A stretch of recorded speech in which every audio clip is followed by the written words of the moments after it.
BGNS News.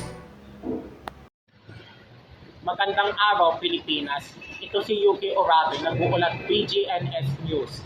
Dito sa isang kalsada ng Quezon City ay may kita na iilan pa rin ang lumang pampublikong sasakyan ang bumabiyahe gaya ng mga jeep at lumang mga buses.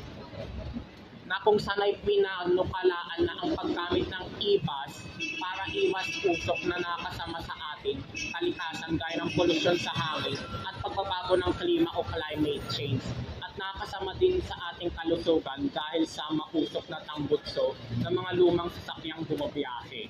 Interviewin po natin ang isang mamamayan ng Quezon City. Sir, ano pong masasabi mo po sa mga lumang pampublikong sasakyan na bumabiyahe pa rin? Ang masasabi ko lang po ay ito ay nagdudulot ng polusyon na nagagalit sa mga lumang sasakyan, which is hindi nakakabubuti sa ating kalikasan at lalo-lalo na sa ating kalusugan.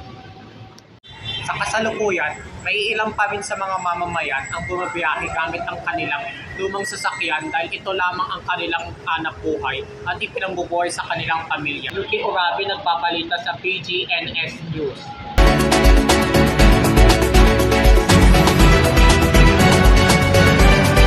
BGNS News.